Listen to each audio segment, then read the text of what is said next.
Election ಹೊತ್ತಲ್ಲಿ IT shock ಇಟ್ಟಿದೆ DK Shivakumar ಅವರ ಆಪ್ತರ ಮನೆಗಳಿಗೆ. ಸೊ ನಿನ್ನೆ ನಡೆದಂತಹ ರೈಡ್ ಹೇಗಿತ್ತು, ರೈಡ್ ಸಂದರ್ಭದಲ್ಲಿ ಸಿಕ್ಕಿದಾದರೂ ಏನು ನೋಡ್ತಾ ಹೋಗೋಣ. ಡಿಕೆಶಿ ಆಪ್ತರ ಮನೆಗಳ ಮೇಲೆ ಐಟಿ ರೈಡ್, ದಾಳಿಯಲ್ಲಿ ಕೋಟ್ಯಾಂತರ ರೂಪಾಯಿ ಹಣ ಸೀಸ್. ಬೆಂಗಳೂರು ಗ್ರಾಮಾಂತರ ಲೋಕಸಭಾ ಕ್ಷೇತ್ರದ 6 ಕಾಂಗ್ರೆಸ್ ಮುಖಂಡರಿಗೆ ಐಟಿ ಶಾಕ್ ಕೊಟ್ಟಿದ್ದು, ದಾಳಿಗೊಳಗಾದ ಎಲ್ಲರೂ ಡಿಕೆ ಆಪ್ತರಾಗಿದ್ದಾರೆ. ಬೆಂಗಳೂರು ದಕ್ಷಿಣ ವಿಧಾನಸಭಾ ಕ್ಷೇತ್ರದ ಅಂಜನಾಪುರ ವಾರ್ಡ್ನ ಕಾಂಗ್ರೆಸ್ ಲೀಡರ್ಗಳ ಮನೆ ಮೇಲೆ ದಾಳಿಯಾಗಿದೆ. ನಿನ್ನೆ ಬೆಳ್ಳಂಬೆಳಗ್ಗೆ ಐಟಿ ಅಧಿಕಾರಿಗಳು ಬಾಗಿಲು ಬಡಿದು ಇಡೀ ದಿನ ಮನೆಗಳನ್ನು ತಪಾಸಣೆ ಮಾಡಿದ್ದಾರೆ. ಯಾರ್ಯಾರ ಮನೆಗಳ ಮೇಲೆ ದಾಳಿ ನಡೆಸಲಾಯಿತು ಅಂತ ನೋಡೋದಾದ್ರೆ, ಕೈ ಮುಖಂಡರಿಗೆ ಐಟಿ ಶಾಕ್.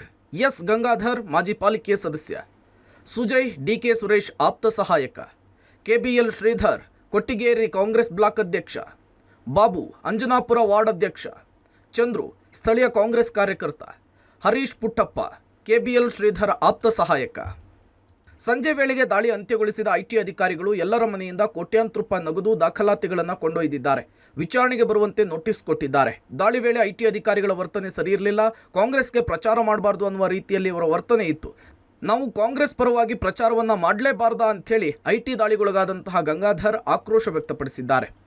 ಒಂದು ಎಂಟಾಗ್ತದಂಗೆ ಒಂಥರ ಸ್ವಲ್ಪ ಅರಸ ಅಂತಲೂ ಹೇಳ್ಬೋದು, ಅಥವಾ ಒಂಥರ ಮಾತಾಡಿದ ರೀತಿ ನನಗೆ ಸರಿಯಿರಲಿಲ್ಲ. ಅವ್ರು ಬಳಸಿದ ಭಾಷೆ ಹೆಂಗಿತ್ತು ಅಂದರೆ, ನಾವು ಕಾಂಗ್ರೆಸ್ ಪಾರ್ಟಿ ಕೆಲಸ ಮಾಡಬಾರ್ದು, ಆ ಥರ ಅರೆಸ್ಟ್ ಮಾಡ್ತಾರೋದು ನನ್ನನ್ನು. ನೀವು ಏನೇನಂತ ಹೇಳ್ತಾರೆ, ನೀವು ಯಾವುದೇ ಕಾರಣಕ್ಕೂ ಆಚೆಗಳು ಕ್ಯಾರಸ್ ಮಾಡಬಾರ್ದು. ನೇರವಾಗಿ ಹೇಳಿದ್ರು ಅಂದರೆ ಸ್ವಲ್ಪ ನಿಮಗೆ ನಾನು ಈಗ ನಿಮಗೆ ಮೀಡಿಯಾ ಮುಂದೆ ಯಾವ ಥರ ಮಾತಾಡಬೇಕು, ಇಷ್ಟು ಹೇಳಬೇಕು ಅಂದರೆ ಅರ್ಥ ಮಾಡ್ಕೋಬೇಕು. ಇನ್ನು ಮತ್ತೊಂದು ಕಡೆ ಬೆಂಗಳೂರಿನಲ್ಲಿ ಐಟಿ ಇಲಾಖೆ ಭರ್ಜರಿ ಭೇಟಿ ಆಡಿದೆ. ಬಸವನಗುಡಿ ಬಿಸ್ನೆಸ್ ಮ್ಯಾನ್ ಮನೆಯ ಮೇಲೆ ದಾಳಿ ಮಾಡಿದ ಐಟಿ ಅಧಿಕಾರಿಗಳು 6.5 ಕೋಟಿ ನಗದು ಹಣ, 22 ಕೆಜಿ ಚಿನ್ನವನ್ನು ವಶಕ್ಕೆ ಪಡೆದಿದ್ದಾರೆ. ಸೀಕ್ರೆಟ್ ರೂಮ್ನಲ್ಲಿ ಹಣ ಇರಿಸಿದ್ದ ವ್ಯಕ್ತಿ ಮನೆಯ ಶೋಧ ನಡೆಸಿದ ಅಧಿಕಾರಿಗಳಿಗೆ ಸಿಕ್ಕಿದ್ದು ಕಂತೆ ನೋಟು.